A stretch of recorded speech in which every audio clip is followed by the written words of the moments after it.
Queen Anne's gout was so severe and debilitating, her legs swollen and covered in ulcers, that in 1702 she was carried to her coronation in a sedan chair. She was only 35 years old, but the pain was already so intense, so crippling, so deep and sharp, that for a long time she had been unable to walk on her own, move without assistance, or even carry out the most basic daily activities. Alongside the gout and the ulcers came periods of unbearable pain in her legs, her stomach, even her head. She suffered from migraines and devastating skin problems as well. Painful facial eruptions appeared during her acute gout attacks. Anne is one of the most famous cases of gout in history, perhaps the most dramatic, which is why she is often referred to as the gouty monarch. And when we consider that throughout her life she endured 17 pregnancies, we can begin to understand the amount of suffering she experienced. The severity of Queen Anne's symptoms came in cycles and progressively worsened until her death at the young age of 49. Even today, many historians still speculate about the true cause of her death, considering the devastating combination of physical conditions that destroyed her body over time. But how was it possible that Queen Anne became pregnant at least 18 times between 1684 and 1700? We are talking about 16 years during which she suffered at least 12 miscarriages, and of the children who were born alive, 5 died before reaching the age of 2. Historical records describe Anne's pregnancies as extremely painful and often traumatic. The only child who survived for any significant amount of time was Prince William, Duke of Gloucester. He faced challenges in walking, running and rising to his feet if he stumbled. It appears he experienced some type of hydrocephalus, and the painting by Closterman in the National Portrait Gallery in London certainly hints at this, albeit likely in a suitably altered manner. He possessed normal intelligence but tragically succumbed to a fever just days after celebrating his 11th birthday in 1700. Yet in Anne's case, even that was considered a success. Following Gloucester's birth, a daughter and a son entered the world, each fleeting like a whisper, living less than a day. Anne then faced a series of 8 pregnancies, none blossoming into a living child. The final one occurred in 1700. Among these, one is noted as a double gestation, featuring a boy who reached 7 months in growth alongside another who lingered for only 2 or 3 months, likely a blighted twin. So who exactly was Queen Anne, and what transformed the last Stuart monarch into one of the most medically tragic rulers in British history? Queen Anne, or more precisely Anne Stuart, was Queen of England, Scotland and Ireland, and the last monarch of the House of Stuart, a dynasty infamous for endless physical, psychological and psychiatric problems.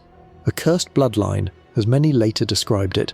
Historians believe that Anne's repeated miscarriages may have been caused by an inherited disease that also affected her sister Mary Stuart, antiphospholipid syndrome, a condition whose main symptoms include recurrent miscarriages and premature births. Despite their many pregnancies, neither Anne nor Mary managed to produce an heir who survived into adulthood, and with them the Stuart dynasty eventually died out. This suspected hereditary illness may have directly contributed to the succession crisis and political instability that followed. But the suffering for Anne began much earlier. At just 4 years old, she suffered from defluxion of the eyes, a constant watering for which she visited a French oculist. This issue persisted throughout her life and caused difficulties with reading, particularly by candlelight. Stenosis of the nasolacrimal ducts appears to be a plausible diagnosis. In 1677, Anne contracted smallpox, which at the time was extremely common. Because of the illness, she was confined to her chambers. Fortunately, after a long recovery, Anne survived and lived several seemingly peaceful years. In 1683, she married George of Denmark. The marriage was politically unpopular, but personally the two were deeply compatible. Both preferred a quiet and private life away from the chaos of court politics. Up until her coronation, Anne's life was relatively secluded compared to the political disasters surrounding her family. Unfortunately, just 2 months after the marriage, Anne started with her pregnancies. Because of her marriage, Anne continued to be viewed negatively at court, and her relationship with her sister steadily deteriorated. In 1692, Anne gave birth to another son who died only minutes later. On that occasion, her sister visited her, but instead of comforting her, she criticised Anne over the company she kept. It was the last time the two sisters ever saw each other. Mary herself died of smallpox 2 years later. After Mary's death, her husband William attempted to reconcile with Anne. He restored her royal status at court, reconciled publicly with her, and allowed her to reside once again at St James's Palace. As mentioned, between 1684 and 1700, Anne became pregnant at least 17 times, at least the pregnancies historians know about. Mary and William themselves never had children, which made Anne the heir according to the Act of Settlement. When William died in 1702, Anne became queen, but by then her health problems had already been destroying her body for years. According to historical sources, Anne was described as vulgar, unintelligent, bad at conversation, and heavily dependent on alcohol. Some of these descriptions were likely exaggerated or politically motivated, but historians agree that she almost certainly struggled with both alcohol and food addiction. And as her dependence on food and alcohol worsened, so too did the disease that would eventually consume her body. Gout, often known as the disease of kings, was commonly caused or worsened by excessive consumption of rich foods loaded with protein and fat, red meat, foie gras, and the endless extravagant dishes served at royal banquets. All of these foods, when consumed in excess, increase uric acid levels, which contributes directly to the inflammation associated with gout, a severe form of inflammatory arthritis. Based on historical accounts of Anne's lifestyle, her diet included organ meats such as liver, kidneys, and heart. She also consumed enormous amounts of sardines and rich seafood, all accompanied by heavy alcohol consumption. At the time, gout had no real cure and was treated with primitive and often completely ineffective remedies.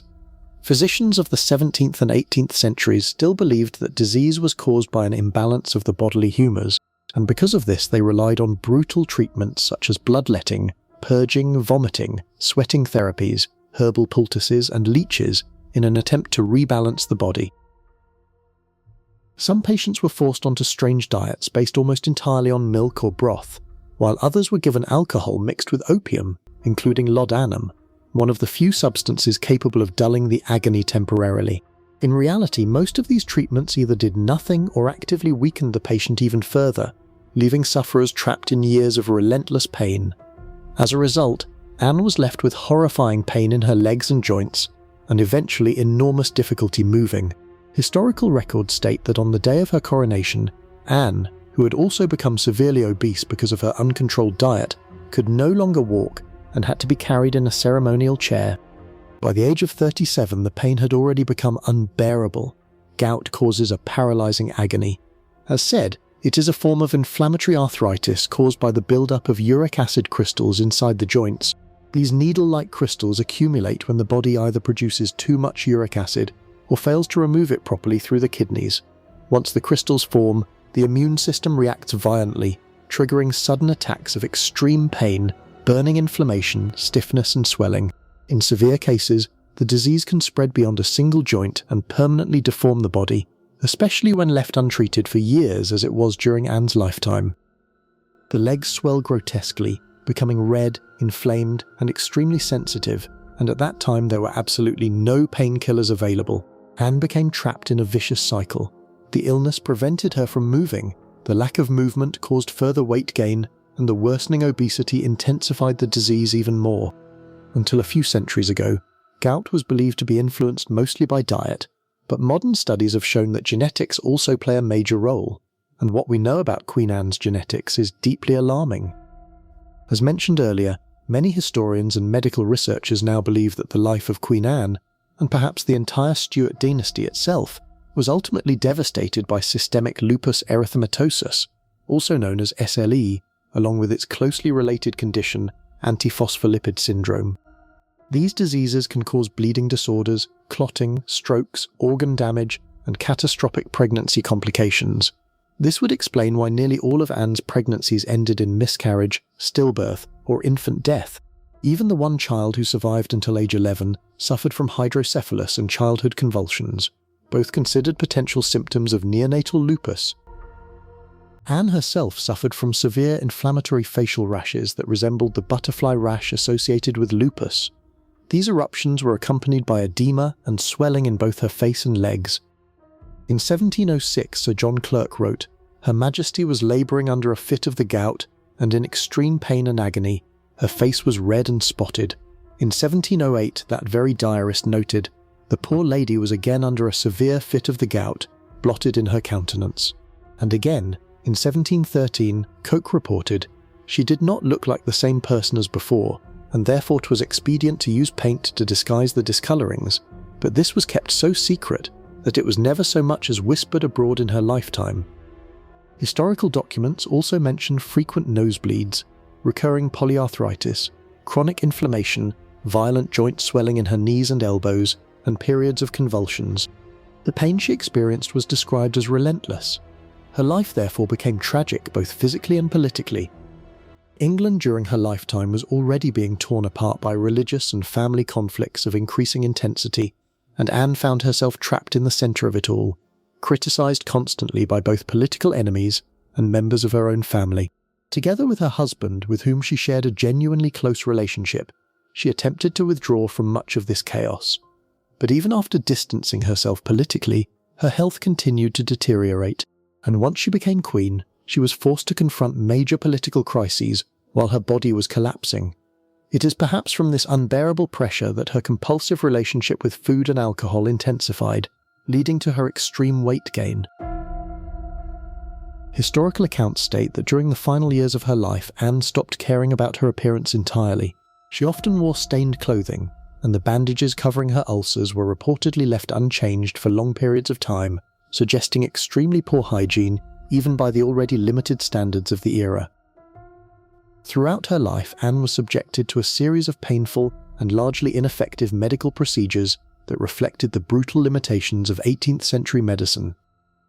Anne was repeatedly bled during periods of fever, swelling, migraines, gout attacks, and even during the final days of her life after suffering what was likely a stroke. Doctors also practiced cupping, a procedure in which heated glass cups were placed directly onto the skin. As the air inside the cup cooled, suction formed against the flesh, painfully pulling the skin upward and leaving behind dark bruises and ruptured blood vessels. Physicians believed this stimulated circulation and helped draw illness out of the body. For a woman already covered in inflammation, edema, ulcers and chronic pain, the treatment must have been agonizing. At times, Anne's physicians deliberately burned her skin using heated irons in a process known as blistering. Red-hot metal or chemical blistering agents were applied to the body in order to create painful open blisters. Doctors believed that forcing the body to produce these wounds would somehow pull infection, toxins, or bad humours away from vital organs. The treatment caused intense suffering and often left permanent scars, while exposing already weakened patients to even greater risk of infection. She was also subjected to forced vomiting and purging, another common practice of the period. Physicians administered harsh herbal mixtures intended to empty the stomach and bowels violently. Some of these concoctions likely included Cardius benedictus, or blessed thistle, a plant commonly used in early modern medicine to induce vomiting and sweating. During severe episodes of illness, Anne's body would already have been dehydrated and exhausted, making these purges even more dangerous. Among the strangest remedies was the practice of wrapping garlic around her feet. Garlic was believed to possess cleansing and medicinal properties capable of drawing sickness out through the skin. In cases of gout, physicians hoped it might reduce inflammation or purge harmful substances from the blood. Instead, the treatment likely did little beyond causing discomfort and a constant burning irritation against already swollen limbs covered in ulcers. Anne, as stated in the beginning, also suffered from chronic eye problems. Her vision continued to deteriorate later in life until, in her final years, she reportedly struggled to focus. Ironically, while Anne herself suffered endlessly from disease, she also participated in one of the oldest royal healing rituals in British history, the royal touch. She became the last British monarch to continue the practice of touching sufferers of scrofula. Even as her own body deteriorated, Anne was still expected to embody the image of a sacred healer. During particularly severe episodes, Anne became speechless, motionless, and miserable. Anne's health declined even further in 1713, while staying at Windsor Castle, where she developed violent fevers and shivering fits. Her physician, Dr. John Arbuthnot, diagnosed her with the ague and prescribed her weird treatments against malaria-like illnesses. By July 1714, Anne's body was collapsing completely. While at Kensington Palace, she suffered repeated convulsions as some of the most prominent physicians in London gathered around her bedside. Following the standard medical practices of the era, they continued cutting, blistering, purging and dosing the dying queen, causing her immense suffering in her final days. Afterwards, Anne's personal physician Dr. John Arbuthnot wrote, "I believe sleep was never more welcome to a weary traveller than death was to her." Historical reports from her final week state that on 27 July, Anne suffered from trembling in her hands, heat in the head with sleepiness, and a little bleeding at the nose. Despite her worsening condition, she still attempted to attend a council meeting, but the following day, her appetite was quite lost and her spirits sunk. Within days, she suffered 2 violent convulsions accompanied by nose bleeding shortly before her death. In the final years of her life, her eyesight also deteriorated severely. Her eyes constantly watered, and she struggled to focus on anything clearly. Then accounts of her death are typically obscure. There is a suggestion of a petit mal attack and of convulsions. She had an imposthummation, probably an abscess, on her leg for the last few months of her life, and septicemia is a possibility. Hamilton's final account of the gout ascending to her brain is not helpful. Whatever the true cause of death may have been, Queen Anne died on August 1st, 1714, after years of relentless physical collapse, her body exhausted by chronic illness, inflammation, repeated pregnancies, and failed medical treatments. At the time of her death, her enormous weight became immediately apparent. Before the funeral, her body underwent the traditional royal preparation rituals of the period. Like many aristocrats of the early 18th century, Anne's body was likely embalmed in order to slow decomposition during the long ceremonial mourning process that preceded her burial. Her corpse would have been washed, wrapped in linen, treated with perfumes, herbs, resins, and preserving substances, before finally being sealed inside an elaborate royal coffin lined with fabric. Her body was transported to Westminster Abbey in an unusually wide funeral carriage, reinforced with heavy iron wheels and pulled by 8 horses draped in purple cloth. 14 men were required to assist with the transport. The funeral procession itself was one of immense royal spectacle. Nobles, bishops, heralds, guards, and royal officials marched through London in strict ceremonial order, while Anne's coffin, covered beneath a vast purple velvet pall lined with silk and decorated with royal escutcheons, was carried beneath a canopy by yeomen of the guard. Contemporary descriptions emphasize the oppressive atmosphere of black fabrics, candlelight, silence, and ritual mourning that surrounded the procession. Some later accounts claim that Anne's coffin was so massive that when it finally reached the Stuart vault inside Westminster Abbey, attendants struggled to fit it into the family chapel and were forced to move other royal coffins in order to create enough space for her burial. In the end, Queen Anne's life became a slow physical collapse unfolding in front of an entire kingdom. Years of failed pregnancies, autoimmune disease, obesity, chronic inflammation, gout, and brutal medical treatments gradually destroyed the last Stuart monarch from within, leaving behind a queen whose body had become almost unrecognizable by the time of her death. Even centuries later, historians and medical researchers still debate exactly which illness finally killed her. But perhaps the true tragedy of Queen Anne was not simply the way she died, but the extraordinary amount of suffering she endured while still being expected to rule, perform, and embody the image of royal authority as her body steadily failed around her. With her death in 1714, the House of Stuart itself came to an end, closing one of the darkest and most medically tragic chapters in British royal history.